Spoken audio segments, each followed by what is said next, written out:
Welcome to the Great Canadian Leadership Podcast, proudly brought to you by the Great Canadian Training and Consulting Company. Thank you for joining us today in our search for what makes a great communicator. I'm your host, Joel Silverstone, and every episode we'll be speaking with leaders and experts on how they were able to use their communication skills to inspire, create trust, collaboration, and influence others all in a respectful manner. How did they do it? What did they do to get better? How did they adapt? Where did they fail? Listeners and viewers, if you are looking to improve your communication skills and take those steps to being the next great leader in business, you're in the right place. Enjoy the podcast. In this episode, we're talking about inclusion, diversity, and how to lead with integrity. What are the communication skills and mindset needed so that people in your organization, your culture, feel seen and heard in an inclusive environment? We're also talking about, as a leader, how do you connect with your teams in a remote environment and ask great questions so they feel connected? Well, we've got a great guest to help us with this. Nupur Khandelwal is the Senior Manager Learning Talent Development at LCBO. Not only is Nupur a learning leader, she's also a presenter and the co-founder of She Rocks, which is committed to empowering women through confidence-building programs. And congratulations, Nupur, as the 2021 Woman of Inspiration Award finalist. This is a top leadership episode on integrity, leadership, connection, and the communication skills needed to create an inclusive culture within your organization. Let's meet Nupur. Nupur Khandelwal, welcome to the Great Canadian Leadership Podcast. So good to have you here. Thanks, Joel. Great to be here. Well, I'm excited to talk about today's topic, integrity and inclusion, and how do leaders lead this? Because I hear integrity and inclusion, it's so abstract. So I'm looking forward to getting your insights into this. You've done so much work in this field with leaders and with learning, and then we're also going to be talking about leadership during the times of COVID, and now it goes into how do they lead remotely, and how do they lead remotely with people they haven't even met in person. So we'll be talking about that. And as always, Nupur, we will be talking about your failure ta-da moment. Okay. All right. I'm ready. All right. Well, thank you. Well, let's start with integrity and inclusion because it's such a fascinating topic, and yet at the same time, it's so abstract. So what is integrity and inclusion for 100? So I'd say integrity and inclusion, they are fundamental to meaningful and impactful leadership. Let's start by talking about what these terms mean. Integrity to me is about doing the right thing. Whether someone's watching or not, it's just doing the right thing. It propels actions that are grounded in our values. And before I talk about inclusion, let's acknowledge what diversity is because they're very closely related. Sure. So, diversity is recognizing the ways in which individuals differ. So, for example, our unique dimensions, such as gender, age, ethnicity, our unique qualities, our personal characteristics, our thoughts, our life experiences, all of these elements make us diverse. So, inclusion is about embracing and accepting individuals. And you might wonder how? Yeah. Well, and that's by valuing, respecting, and supporting these unique elements, supporting these differences. It's about consciously removing barriers so that one can fully contribute. And it's interesting to look at how, these elements influence one another. So diversity doesn't stick without inclusion. And there's a lot of research and case studies supporting that. So let's say you have a diverse team, or you're already attracting talent from diverse background. But if the workplace culture doesn't support or value their uniqueness, you will experience a backlash, right? You'll see many people disengage and leave, and you'll lose talent. So diversity doesn't stick without inclusion.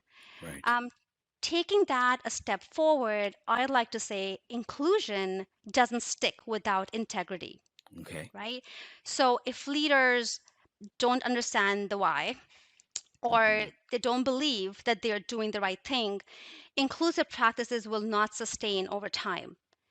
And these are integral, these are interdependent characteristics. So it's worth paying attention to them. It's worth talking about them because we as leaders have a lot of influence on how this shows up at work. You know what I like about this, Nupur, is that when we say inclusion, that there's so that it's quite layered, and it's not just a cultural thing. It could be an age thing, it could be a gender thing, it could be even a different way of thinking, a different way of looking at things, a different Yes. perspective. And the inclusion then is, I guess, is for leaders to maybe challenge their way of thinking. Is that what they need to do? Maybe they've consciously or unconsciously have always been thinking a certain way, and now Yeah. they have to maybe check their unconscious biases. Is that possible? Yeah, you're on the right track from my perspective. Like, my understanding is it's about making time for self awareness, right? And so Mm, it starts with taking the time to self reflect. So I feel that leaders experience a lot of pressure to quickly respond, to take prompt action and move on. right, And if we're not taking the time to introspect, we are missing out on our learnings. We're often repeating our mistakes. Let's take, for example, let's say a manager sends out a meeting invite, and a mm-hmm, few minutes later, the intern brings to the manager's attention that they were not included in the meeting and right, they would like to come to the client meeting. They have some ideas to share, and immediately the manager feels embarrassed and apologizes and say, "Oh, I didn't mean that," and forwards the meeting invite to the intern. And the manager believes that they've addressed the issue, but you know what, I'm not sure if they've addressed the root cause here, right, right? So when we talk about inclusion, let's unfold this more. Let's go back. So again, the manager feels embarrassed, apologizes, forwards the meeting invite. But right, then if this manager takes the next 15 seconds to pause and reflect, mm-hmm, what's going on here? I missed this individual at this meeting for the second time. I'd like to believe it's an accident, but it doesn't look like it. What was I thinking? What's the potential unconscious bias that might be at play here, right? So right, maybe I feel the intern is young and a recent graduate, and they're not as experienced. So I've already identified in my mind they are great at compiling notes, so they don't need to show up at the meeting, right? So right, um, I can see now how the manager might see how they might be undermining the perspectives that they're missing. They're missing this talent at the table. right. So, and then they'll be more aware of watching that unconscious bias the next time around. So, you see, self reflection can help managers to have these aha moments for themselves.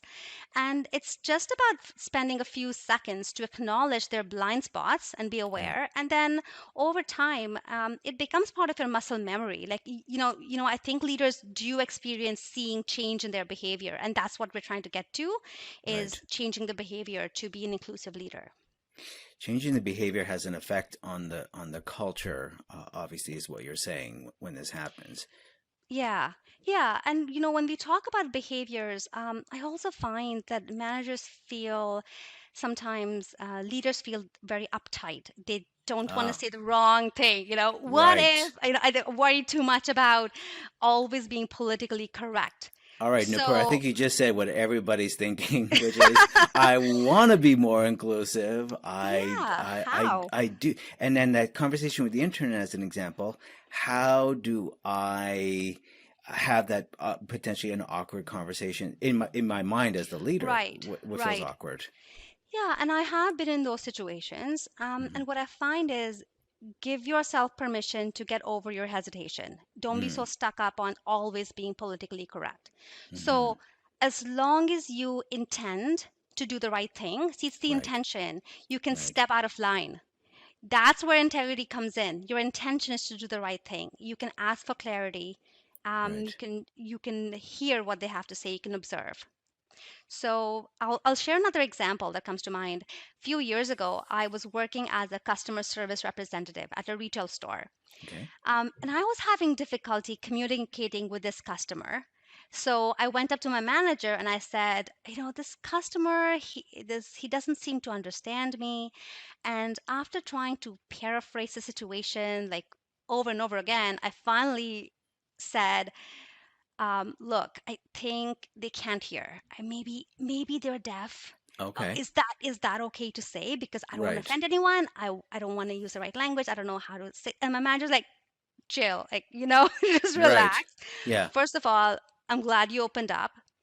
And I felt I might be stepping out of line by just sharing what's on my mind about terminologies. And he's saying, look, when you're beating around the bush, I don't understand and I can't help you. So I'd Right. rather you speak your mind in that safe space, Yeah. ask for clarity with respect, Hmm. and with your intention of understanding, then figure out, how to roll, like how you can clarify things further. Right.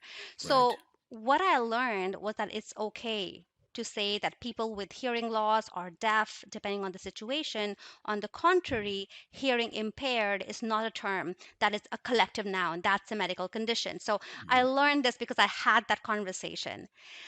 So I would say, yeah, it is not easy. You will feel hesitations, but it's important to speak up because it is about being committed to our own growth and Right. being more aware.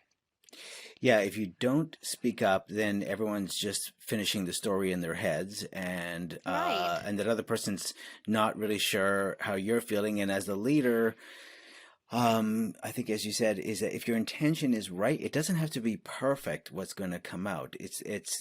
What the other how they're going to receive it is the intention, and this Yeah, is then the next thing is to be asking some questions for clarity, to and absolutely. observe. Yeah.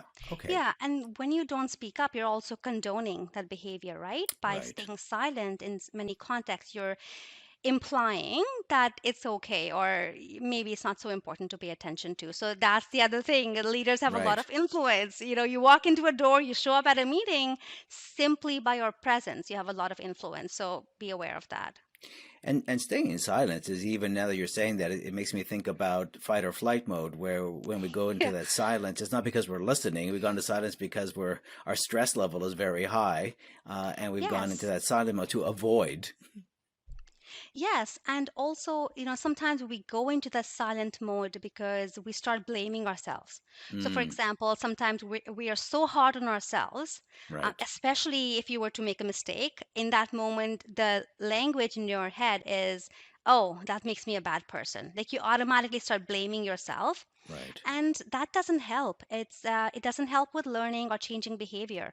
On the contrary, it fuels feelings of regret and guilt. So instead of labeling yourself, identify the behavior you need to change. Identify, okay, what is it? What's a little step that I can take Yeah. for it to end differently?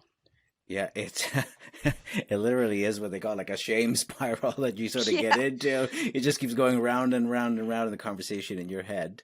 All right, speaking about leadership, we've gone through COVID and we're still going through it, and whatever happens in the near future, even in the future, there will still continue to be working remotely. That's probably not going to go away Right. for some time being. And you have some interesting ideas here about how leaders connected during these remote times, and specifically with people they haven't met. Like, how do you have that a connection with someone you haven't met, and all of a sudden you have someone on your organization and you're working with them remotely, but you haven't had that face to face, like real face to face. Yeah, and COVID has brought to light many leadership traits. What comes to mind right away is empathy, right? Mm, Empathy allows leaders to build and develop that relationship. And how do we demonstrate empathy at work, right? So to me, it's about building a human connection, connecting with each other at a human level. And what I mean by that is, especially let's say there's a new team member and you've never met them in person, right. get to know your folks. Yeah. Get to know them beyond titles and roles, right? Beyond the job description. What motivates them? What excites them? What are they passionate about? What are they good at, and maybe what are they good at but they don't enjoy, so they can do it quickly for you, but you don't want to keep doing it again and again. What is their ideal work schedule that is also aligned with work priorities? Like these are the kind of open-ended questions that you want to probe at and Yeah. really be curious to find out, because with that, we build a human connection and get to know them as people. And leaders can do this by having regular conversations, frequent touch points. Yeah. You can carve out times and meetings to share and listen. And I think one of the other things in COVID to remember is for those of us that switched to working virtually about 18 months ago now, Hmm. it was an adjustment. I can speak for myself. It Right. took some time to sort of feel okay wearing so many different hats at the same time. And it took some time to settle into a new routine. And now, for those of us transitioning to a hybrid model or knowing that the future will perhaps always include some sort of remote working again, it's a change, right? Yeah. So let's acknowledge that there are going to be feelings of anxiety, fear, excitement, confusion. We're going to go through this roller coaster again. Let's talk about these. Let's have conversations. Let's talk about these at team meetings in one-on-one settings, and let's commit to figuring things out together. You might not have all the answers, but I find that when we open the door for conversations, Right. it leads to co-creating a solution that would work for many. Nupur, what you just said, as a leader, you don't have to have all the answers. It seems to be the key to inclusion, integrity, and to having conversations with a virtual workforce. That it comes down to being curious. I think is what I keep hearing this theme for leaders, to be curious, and that's what humanity is to be curious about the other person. And for a leader to see an opportunity when they're speaking with that person virtually or remotely, this is an opportunity not just to say, did you complete this task? Did you complete that task? When is this Hmm. task going to be completed? This is an opportunity to go, let's take a few minutes and find out. I love those questions. What excites you? What motivates you? What do you not enjoy doing, but you find yourself doing a lot of? Like just those types of questions and that creates real trust, because maybe those conversations Absolutely. might have happened. Maybe they would happen if the leader goes out with that person and they're going for a coffee, or they're standing in the hallway, or they're waiting for the elevator and they're having a bit of a chit chat. But we don't have those chit chat moments anymore. Yeah, and Joel, that's a good point. That's why we need to be more intentional to carve out that time to set up that meeting and have that dedicated time for the conversation. Because I might feel, oh, is it too much for me to send a quick text or on, message? How are you doing? Right. I might feel hesitant to do that, but if I know I have a touch point, it the conversation flows more naturally to open up and share those elements. Well said. So let's talk about your failure Okay. ta-da moment. Before we Uh-oh, do okay. that, we're going to take a break, and then we come back. We're going to unpack Nupur's failure ta-da. Hi, I'm Joy Newhold, and we'll be right back to our interview. When I started the Great Canadian Training and Consulting Company in 2002, I never would have imagined that one day we would have a podcast. So first, I want to thank you for listening and share some really exciting information about our organization with you. For years, we have made our live instructor-led software and soft skills training, consulting, and coaching services customizable to meet the unique needs of each client, and committed ourselves to a high quality of customer service. This combined to make the learning experience better for the participants and the planning process easier for the organizer. We love helping our clients so much. We also develop many additional free resources to help you along the way, and this podcast is just one of them. At greatcanadiantraining.ca, you will find our free monthly webinars, blog articles, and free downloads covering everything from building better dashboards in Excel to navigating difficult conversations and everything in between. So make sure to join us at greatcanadiantraining.ca. But for now, I better let you get back to the podcast. Please enjoy the rest of the interview. All right, Nupur, we're back. We are now going to do failure ta-da. And this is a course from the world of improvisation, where it's about celebrating a moment that may have felt like a failure at the time, but now has become a learning point for you. So do you have an example in your career where there was that failure ta-da moment? And at the end of it, you could say ta-da if you want. All right. Okay. I have one. Okay. Okay, great. So I was invited to a board meeting to make a presentation. And the topic was pre-approved. And I worked really, really hard. I conducted thorough research analysis. I put together this engaging presentation.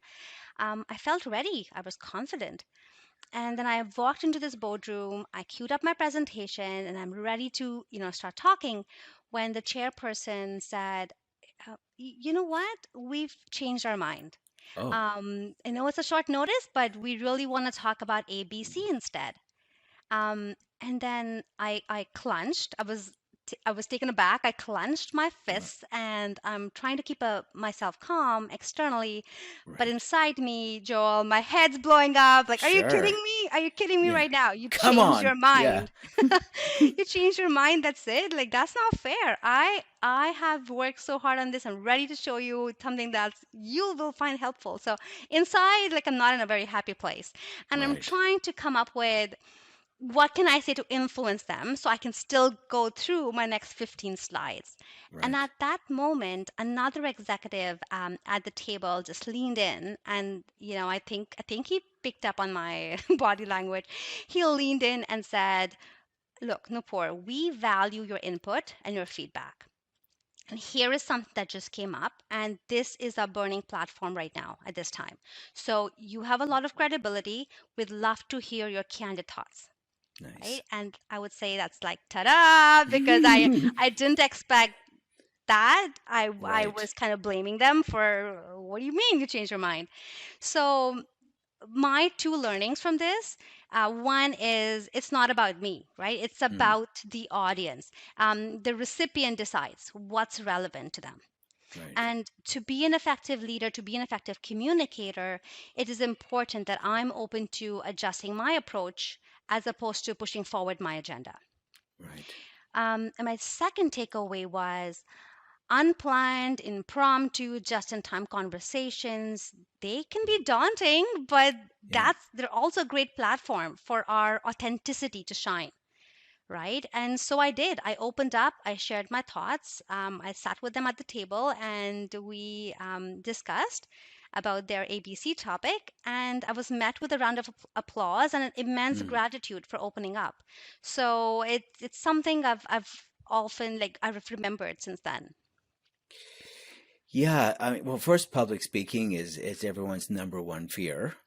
Death is number two. So, what you're saying exactly that is you put a lot of time into preparing, and even if you're comfortable with public speaking, there's still that fear, that performance fear of, will I be saying, and I want to make sure I bring value to everyone. And then, yeah, you're thrown off. And this is so great because this goes in now with what you were saying before about being a leader doesn't mean about being perfect. It means you've got a certain amount of expertise and certain knowledge that's gotten you there. And the most important thing is to speak authentically and be yourself and trust and have some trust that what you're going to still say will have value and will have impact. You just maybe don't know where it's going to go. Absolutely. Well captured, Joel. Glad you were Well, listening. See, there you go. well, yeah, I'll take it. Since this was an improv exercise, this was an improv exercise. From the world of improvisation, they'll always tell you the greatest moment in an improv is when things don't go as planned. When there really is someone gets thrown off and the actors start laughing or something like that. Then everybody starts laughing, and then trust starts to happen, and we enjoy it. And that sounds like that's what happened in your world as well at that moment. Yes, for sure. Nupur, this has really been such an interesting episode on such an abstract theme around inclusion, integrity. You've really given us some great ways to look at it, some great themes that came out that we'll now share in our three takeaways, our 3 stars. So thank you so much for your time, Nupur. And before you go, where can our listeners maybe get in touch with you or find out a little bit more about you? Sure. You're welcome to follow me on LinkedIn. And if you'd like to learn more about my social enterprise, She Rocks, check out sherocks.ca. We help women find their confident voices by encouraging them to be extraordinary, to be empowered, and to be you. So, thanks again for inviting me. Integrity and inclusion are two of my core values, and I appreciated having this talk. It was a lot of fun. Thanks, Joel. It was a lot of fun, Nupur. And again, that's sherocks.ca, wonderful organization that you are the co-founder of. Is that correct? That's Co-founder? correct, yes. Yeah, okay. And of course, we could find out more about Nupur Khandelwal on LinkedIn. And if you have any questions, please do reach out to her on either of those vehicles. Thank you so much for your time, Nupur. And now it's time for our 3 stars, nos 3 étoiles. These are the 3 takeaways from today's episode that you could start to put into practice. Number 1, ask for clarity. Don't be silent. Better to ask for clarification than say nothing. Number 2, what's your intention? Do the right thing. Integrity means you want to do the right thing, so lead with that when you're not sure which way to go. Number 3, leading remotely, connect by being curious. Ask some questions that are not task related when you're talking with your teams, but more focused on that person, that individual. Like, we got some great examples today. What excites you? What motivates you? Or what do you do a lot of but don't enjoy? By the way, for me, it's cooking. So, what's the next step? If you're not sure where you can apply these 3 steps or 3 stars in business or maybe even in life, try this. You don't have to have all the answers. Don't feel the pressure to be so quick to respond. Take a beat, give some thought to how you're feeling or what you want to say. Enjoy. Thank you for joining us in our search for what makes a great communicator. If you enjoyed the show, then please leave a rating or review. Even better, subscribe to the Great Canadian Leadership Podcast and make sure you don't miss another episode. Let's stay connected. Follow us on Twitter or Instagram at GCT_Compues. And if you'd like more information, free resources, or class schedules on everything from software to soft skills training, consulting, or coaching, then go on over to greatcanadiantraining.ca. Thank you, and we will see you next episode.